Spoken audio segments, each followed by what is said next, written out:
Hello everyone, I'm Andy from the Pixel Pub, and I'm here to talk about my top 10 games. 1998. Okay, for a lot of people my age, 1998 was a banner year for video games, one of the best of all time. A lot of people my age's favorite video games came out that year. And I, of course, am no exception. One of my favorite games of all time came out that year, but a lot of some of my favorite games came out that year. So, if you're new to this, I've been doing this since 1988, so 10 years in the books here after this video is done. I do console and handheld games. Don't do PC because I didn't really play a lot of PC games at all, really. I've only done one PC game in the past, and that was Doom. And I don't do arcade games because I did go to arcades, but I really wasn't like there day one playing games. Just kind of rolled in, played a few games and left. Like, it wasn't like a thing I did. Like a lot of kids my age probably did. Like, they were at the arcade every weekend checking out all the new stuff. But I wasn't. And I use American release dates if I can find them and if they're accurate. This is because this is when I could play these games. And a lot of these games that I have here, I got relatively near when they came out. I was, how old was it? 1998, I was 14, so I was able to get some of these games near launch. So, getting that out of the way, let's start at number 10. Okay, number 10 is an N64 game that was a rental for me most of the time. I didn't own it back in the day. My buddy down the street did own it, and we would play it a lot at his house, and I rented it a couple of times. It is Star Wars Rogue Squadron, which is a damn fun time. I think it's Factor 5 that developed this game. I remember I was impressed enough with the game, not impressed enough to like buy it, which is, you know, whatever. But when the GameCube came out and the sequel came out, Rogue Leader, I bought it like with my launch GameCube. I got that in Melee and had a damn good time. But this is where it started for that Rogue Squadron franchise, and it was just a fun time. Star Wars shooters where you're flying around into all the different ships and stuff. And it's got got the music from the movies, and it's like that was like a new thing. Like they could well, not a new thing. They probably did that in like the PC Star Wars games, but with the cartridge stuff, they were like streaming the music from the cartridge. It was some weird technology they had come up with.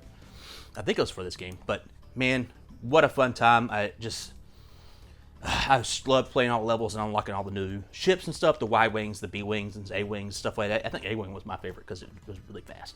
But yeah, this Star Wars Rogue Squadron. Damn fun time. Still to this day. Still a fun time. I actually picked this up off eBay for this this countdown video.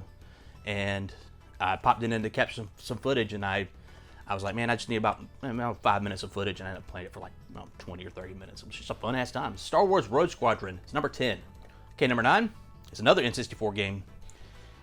It's something that I didn't own at the time. I did rent it a couple of times. But I bought it after I got a expansion pack for the N64. I got it used someplace. I can't remember exactly where I got it from, but it was a long time ago. It's Turok 2 Seeds of Evil. Now, I did have Turok 1. I got it for my birthday one year. I rented Turok 1 a couple of times. I remember renting it one time and playing it and kind of feeling down on it and coming downstairs from my room and telling Mom, I was like, I don't think I rented a good game. She's like, better not tell your daddy that because he drove you out there to fucking rent that game. You better like it. I was like, well, shit. But I got it for my birthday somehow.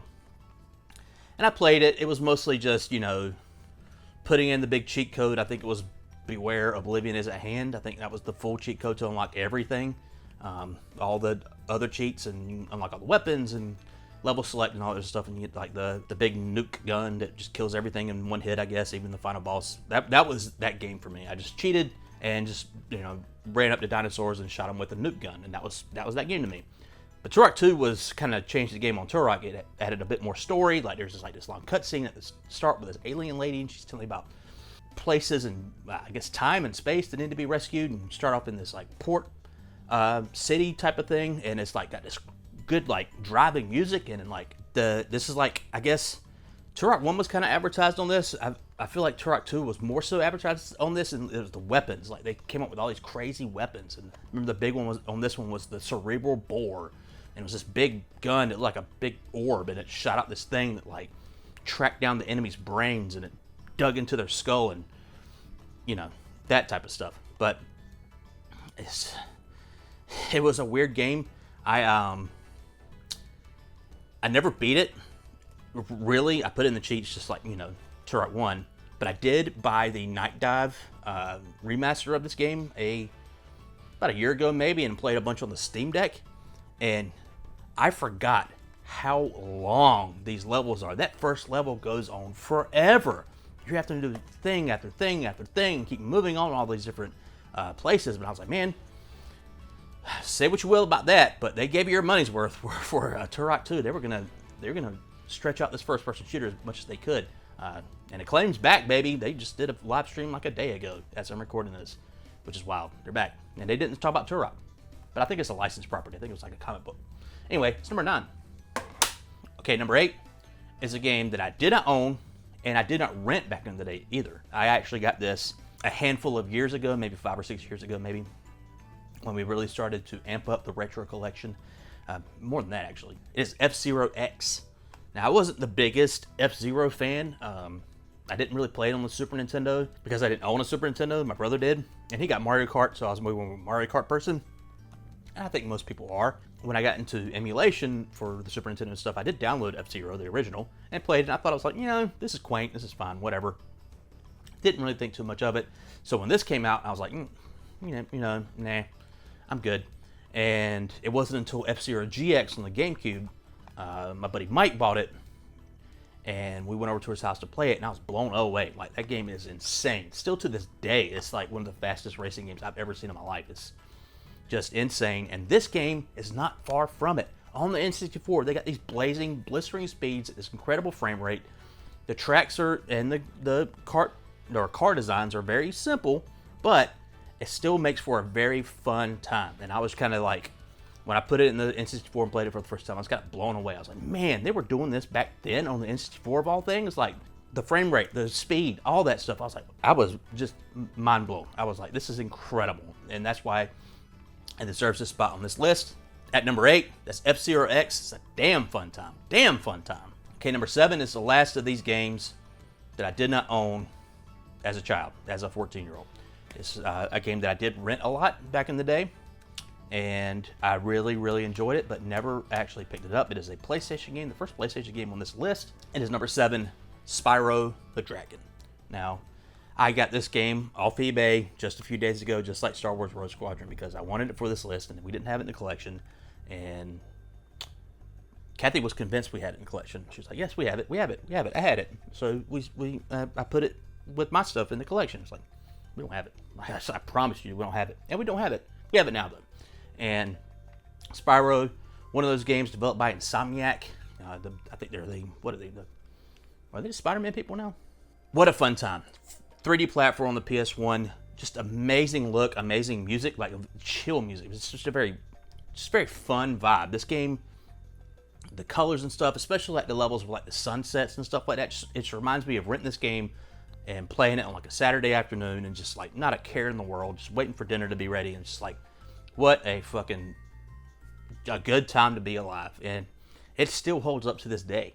I was playing around with it. Kathy was playing around when I picked it up, and it's just like, can't put it down. Just like unlocking dragons, unlocking levels, getting all the gems, all that stuff. Spyro's got a fun set of moves with the charge attack and the flame attack, and he can fly around. He's got his little mosquito buddy that flies, or dragonfly that flies around with him, and it indicates your health. You get to chase that little egg dude. He's annoying, but you get to ram him in the ass, and that's fun. Yeah, what a fun time. I can't believe it's something that I didn't own. I'm super glad that it's still affordable. I think this was like, I don't know, 20-something, 30-something dollars. I can't exactly remember. But even on the back, there's still, whoever I bought it from probably bought it from a pawn shop or something. It says Basic Video Game CD. It says $2.99 on the back. So I'm glad it didn't get super expensive, like something like a Klonoa or something like that. That just, I think this game sold a whole lot better than that, because Sony was big Sony backing at the time. What a fun time. I think it's Pee Wee Herman does the voice of Spyro. If you didn't know that. Good ass time. And they got the trilogy remake that came out a few years ago on modern consoles. That's still a fun time. Kathy played through Spyro 1 on that, and that looks amazing. So if you're interested in 3D platformers and you don't want to go back to the PS1, play that remaster. It's super, super good and looks amazing still. Okay, number 6 is a game that I did own, and I don't think it's my original. I think I had to rebuy it. I got it for Christmas. I think that year of 1998 might be an odd one for some people. Number 6 is WCW NWO Revenge on the N64. Now, this was kind of the golden era of wrestling games. You had WCW versus the World, then WCW NWO Revenge, this one right here, and then it was Ukes, THQ, whatever, got the WWF license, and they did WWF WrestleMania 2000, and then WWF No Mercy, which a lot of people say is one of the greatest wrestling games of all time. I think I lean more towards like playing like the SmackDown games on the PS2, but that's besides the point. I freaking love this game. I remember I started watching wrestling in like 1996. I rented some of the wrestling games that came out on my PS1 and N64, the WWF ones. They had WWF Raw, and I had WWF Attitude on the PS1, and those are bad games. They're awful games. But this one, I think I saw reviews for it in like Nintendo Power or something and said it was really good. So I was like, okay. I was still watching WCW at the time, sparingly, and I got it for Christmas. And lo and behold, this game is amazing. Plays amazing. It's awesome. And I remember a buddy of mine, my buddy down the street, he got into wrestling for like a little bit. Like I guess some other friends of his got him into wrestling, and he went to a house show, a WCW house show, and got an NWO Wolfpack shirt and never talked about wrestling again. I guess that show was so bad, he's like, man, this is awful. But I remember going to his house, and we were going to play the game. I bought it over, and it was right before Starrcade 98 was going to happen, the big main event, Goldberg versus Kevin Nash. And I picked Goldberg, even though I'm not a Goldberg fan, but he was super fun to play in this game. Or he picked Kevin Nash first, and I picked Goldberg or whatever, and he's like, I knew you'd do that because the main event or whatever. We weren't really talking about wrestling, but it just happened to come up right then. But yeah, what a fun game. I love playing. It's like I said, Goldberg and Rey Mysterio was one of my favorite ones to play as in this game. It's just a fun time, a lot of fun moves. WCW NWO Revenge, number 6. Okay, next two might be some controversial ones because these two games might be your number one if you're, so inclined to think so. But this one's number 5 for me. It is the first Metal Gear Solid on the PS1. Now, I had no history with the Metal Gear series. I never played Metal Gear 1 on the NES or Metal Gear Snake's Revenge on the NES, and then they skipped the 16-bit generation, and then Metal Gear Solid was coming out on the PS1, and it got a lot of hype about it in the magazines and stuff, and it was on like every single demo disc available on the PS1 around that time. Like every single demo disc I came across had that opening part of Metal Gear Solid on it. So I was sold from like minute 1 of playing this game. I had to own it after playing the demos. And at the time, it was freaking amazing. Like, you've never seen anything like this. Like, this super cinematic experience, this super wild story that was, like, grounded in a lot of ways, but stupid fantastical in a lot of ways, too. And the in-game cutscenes were, like the very detailed character models for the time. And, like, they had these, little faces that they would move around. The mouse didn't move because they didn't really have a mouse. But it just, I don't know, the whole thing, like, the cohesive look of it all just was mind melting at the time. It was amazing. And all the different like Kojima tricks like that he tried to do with like Psycho Mantis, where he reads your memory card, and like I'd play Castlevania Symphony of the Night, and then he was like, you really like Castlevania, don't you? I'm like, how do you know that? And you have to put the controller in port 2 to actually beat Psycho Mantis, and then like to get Meryl's codec frequency, it's on the back of the box. Like, I think it says in the box, it's right there. It's like 14015. So all this like weird stuff that fourth wall breaking, that's the thing that was going on. It's just a fun time, but for me, what holds it back is it's not an exceptionally fun game to play. The controls are super awkward. Like, you have to have the claws on the shoulder buttons at all times to change the different weapons and the items, and the shooting is weird because it's top down, and it's for the things that it does that are amazing, it's amazing. Like, it's, top tier PS1 stuff, but for the things that it does that are rough for me, they're kind of rough. So that's why it's in the middle of the pack at number 5. it's just it's that gameplay stuff that holds it back for me. But still, a super seminal game, like must play if you want to look back on retro games and stuff like that. This is absolutely should be on your list just to see what all the hubbub was about at the time in 1998. Okay, number 4, like I said, might be controversial because it might be your number 1. One of the biggest franchises of all time finally hit America. I got Pokemon Red here. Now, this is not my original copy of Pokemon Red. We had to pick it up a couple of years ago.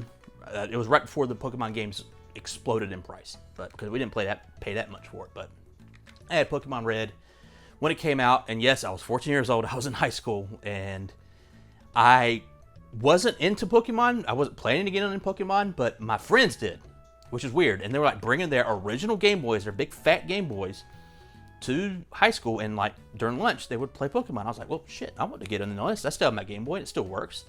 And I bought a copy of Pokemon Red, and it was a super fun game. It's still my favorite Pokemon, honestly. I've only beaten 2 of them, 2 of the mainline ones, or 2 of them, period. What am I talking about? I've only beaten this and Sword. And I got close in Diamond, but I kind of fell off, and then I played the Diamond remake. I was like, I'll beat it now. That game was very boring. But this one hit the sweet spot for me. I did download it on the 3DS a handful of years ago and played a good chunk of it. I was like, I'm either going to beat this or play like 5 minutes of it and give up. But I played quite a bit. I didn't beat it, but I was like, yeah, I'm still feeling this. It's lower because there's stuff up here I love that I still love, like to death. I'm still a Charizard guy. I'm still a fire type Pokemon all the way. He's on the cover of this game. He's the coolest Pokemon that will ever live, and you won't change my mind, so don't try. But yeah, this Pokemon Red. It's a fun little time. We would do our battles with the link cable like we were children, and my buddy had one of the Pro Action replays, I think, for the Game Boy, or like a Game Shark, or it might even be Game Genie, whichever one it was. And he after I beat the game, he boosted up a bunch of my Pokemon. That's what they're called, and we would do battles with like these horrifically over-leveled Pokemon, and it would just like take a very long time. I remember he had his like Executor or whatever that one of them really liked, and I was like, man, fuck that, I got this Charizard. Anyway, that's old-timey stuff. But Pokemon Red, not Pokemon Blue, because fuck that game. It's number 4. Okay, number 3, it's a game that maybe, who knows, a lot of you people might not have heard of, might not have played, maybe seen it and like, what is that? I don't know. It is the Mystical Ninja starring Goemon. It's the Goemon series coming to the N64. Goemon was an old arcade game from Konami, and they kind of but they kept it going on, and they had a Super Nintendo game, Legend of the Mystical Ninja, which is like a Zelda-like, but more action-based. This is similar. I remember seeing this in Nintendo Power, being blown away by the screenshots, and it was being described as like a Zelda-like, and Zelda 64 seemed like it was so far away, and I had to play this game, and I rented it, and I rented it, and I rented it, and I rented it, and I loved it. And it's one of the few N64 games that requires to save the memory card for the memory slot on the back of the controller. So when I rented it, I always had my save, and I was like, this is great. And I fell in love with this game. It is Zelda-like, and it would be the first 3D Zelda-like I would ever play. And what can I say about this game? It doesn't hold up as much because the controls are kind of weird.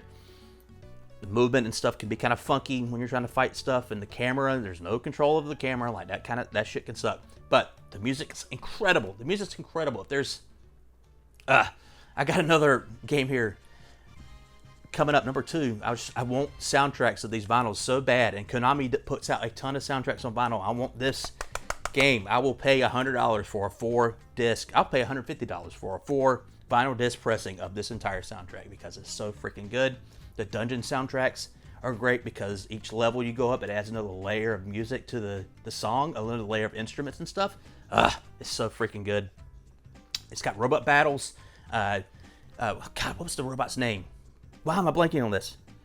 he gets in a robot and he has a theme song, and it sings the theme song every time you get into the robot, and you got these like big punch out battles with other giant robots, and the enemies are weird aliens, and they're trying to turn everything into a stage, and they fly around in a giant peach, and it is so fun. I cannot look at this game and see flaws. I know they're there, but I just had a ball playing this game. I ended up picking it up a few years later at like a pawn shop or something, or somewhere. I can't remember. Why am I blanking on this stuff? Anyway, I just had a ball with this game, and if you haven't played it, you need to play Mystical Ninja Star Goemon. It's number 3, 1998 games. Okay, number 2. This is a fun one. I had gotten to Final Fantasy the previous year with Final Fantasy VII. Next year, I played Final Fantasy Tactics. It's number 2 on this list. I remember seeing this in magazines and thought it looked super neat because it has this top-down isometric view, and it's got 3D environments with sprite graphics characters, and I thought that's gonna be fun to like run around and go to towns and talk to people and stuff. I had no idea what Tactics meant. None. Bought the game, didn't really know what I was getting into. This game is all battles. There is really no wandering around in this environment and doing stuff like that. It's all battles. You got this overworld map that's just like a map that you point a finger where you want to go, and that's kind of the extent of exploring. And that being said, you'd think I'd hate the game, but I fell in love with it. It's my first real experience in Final Fantasy with the job system. I freaking loved unlocking the jobs and trying out different things, trying out different tactics and stuff like that. Tactics, see? It was an amazing time. As soon as it was hard for me at first, I remember I was really into what I was doing as I was figuring it out. There's kind of first 3 battles, like tutorials type of stuff. I was like, okay, I'm figuring this out. I'm getting it. And then the 4th battle, I believe, is Door to Trade City, where you encounter black mages and like archers for the first time, and I'm just getting slaughtered. I was like, okay, I need to start figuring out this job system. I need to start unlocking archers of my own, or black mages, or white mages, or whatever. And then the ball starts rolling from there, and you just unlock all these different jobs and like combinations of jobs. Different characters can have different things. You get the time mages and the monks and the geomancers. I think my favorite combination of jobs is still the monk geomancer. That's what I made Ramza in this game, and I still stick by it. I had a ton of fun. That remaster's coming out this year. I already got my pre-order ready to go, and I'm going to play it again. I hope I can finally understand the story, because this game was brutally translated. It's wild, and it's got, the new one's got voice acting, all that other stuff. I'm very excited to play it in a modern context with a real translation and voice acting and stuff like that. That should be a good time, and I can unlock my time mage, and I can name him Nigel again, and he's going to be great. I always had a time mage that had really fast cast ability. Like, for some reason, every other time mage I tried to make outside of Nigel was really slow. Like, I'd go to cast haste on someone, and by the time he was ready to cast it, the battle would be over. It's like, what the fuck? But Nigel was my man. Anyway, Final Fantasy Tactics is number 2. I'm super hyped for that remake, like I said, and what a fun tactics game. It's the only tactics game I've ever gotten into. I think it's because it is kind of easy for people who really like these types of games, turn-based tactics games, real-time strategy games. I think this is kind of like baby's first, which is, I was a baby, and it was my first, and it was my only. I tried to play this Daisuke series after that, didn't click, but Tactics is still number 1 in my heart. Number 2 on 1998 though, in this list. Okay, number 1 is Whopper of a title, one of my favorite games of all time, no questions asked. It is Legend of Zelda Ocarina of Time. Was there any question that it was going to be this game? This is not my original copy. I had a day 1 copy of Ocarina of Time. It was golden, and it had a lenticular cover on it, I think. Or is that just a Majora's Mask thing? Anyway, it's been a long time since I've seen a gold cartridge of this, or held it in my hand. I had to pick this up a few years ago just to have my N64 copy of Ocarina of Time back again. I remember reading Nintendo Power. I had a Nintendo Power subscription in 1997, and every so often they would update on Zelda 64. It didn't have a subtitle yet, and I was like super into it. Like, I remember seeing all the images of a game that did not exist yet, and it would change over time. Like, it was just all these images of like this lake town, and like Link fighting these ghosts in a forest and stuff like that. Just did not come to come to be. Like it would change, reiterated. That's what Nintendo does. But I was just so fascinated, like, and going to IGN 64, taking 3 hours to download a 20-second video that's that big of a QuickTime video of watching Zelda 64 footage. I'm like, man, I'm super excited for this game. This is one of the most hyped games I've ever been into. I was waiting for this game. I could feel it every single day of 1998. I remember for my birthday that year, telling Mom I don't want anything for my birthday other than a guarantee that you will buy me Ocarina of Time the day it comes out. Because I think by then it already said it's coming out in 1998, even though they had pushed the date back at least a year. I think it was originally supposed to come out in 97. And she's like, no, I'm not doing that. What do you want for your birthday? Well, what can I give you right now? But she knew enough that I wanted it really bad, so she had it pre-ordered, and I did get it that year for Christmas. But I remember the day it came out, I was at school in high school, and I was in one of my classes, and it was like second or third period or whatever, and some girls that I kind of knew, acquaintances, I'd known them from a couple years back in middle school and stuff like that. I knew their names, they knew mine. That was about it. And they were talking about, it's like I found this weird thing in gym class. It's like I don't really know what it is, but it was on the floor or whatever, and she was showing it, and it was the Ocarina of Time manual. It was the day the game came out. So someone at school must have gone to Walmart or something before school, or maybe during school, I don't know, and bought the game, came to school, opened it up or whatever, and had the manual, or just bought the manual to school with them. I don't know, but they lost it, they dropped it, something like that. So she had it, and I was just like, I was a very timid teenager, very timid child. I wouldn't really talk to many people, and I was immediately just like, can I have that? Can I? You don't want that, right? I want it. And she was like, yeah, whatever, freak. And she gave it to me, and I poured over that manual for weeks. It felt like, even though I think the game came out in November. And God, I was so blown away when it came out. And that Christmas, I took my N64 down from my bedroom upstairs and hooked it up to the big TV in the living room, and I was playing it. And I'd already gotten to Kakariko Village, and I was wandering around, and I knew I had to do something. I think collect some chickens to get a bottle. I think that's what I had to do. Or cuckoos, or whatever you want to call them. And my dad was watching me. He's like, what are you doing in this? And my dad charitably never talked. He just didn't talk. So for him to ask that question, he must have been really confused about what I was doing. And I was like, I'm getting these chickens. And he's like, why? I was like, I need to get a bottle. He's like, why? I was like, I'm trying to save the world as this dude. He's like, you need a bottle to save the world? I was like, you can't. It's hard to explain video game logic to people who don't play video games. And that was my first encounter that I was like, yeah, that is kind of weird, I guess. But I need a bottle to save the world. I need to put potion in it. But yeah, this is one of those games I played through a bunch of times. Got the 3DS remake in 2011 and played the snot out of that. I love this game. Still one of my favorites of all time.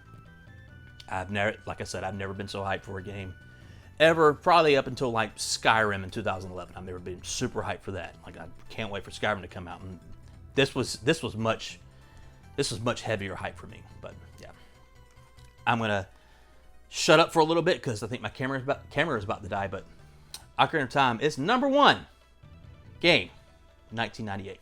Okay, like I said, I think my camera's about to die.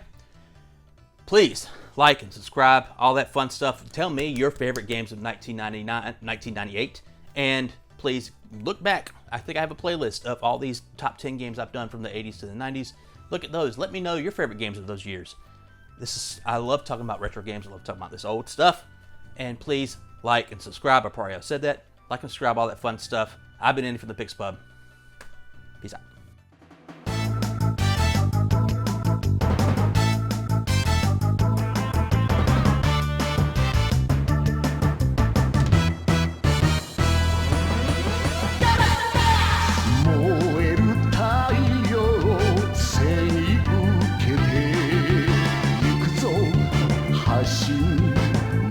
がうなる俺は機械だ鉄人だ解き放ってよ鋼の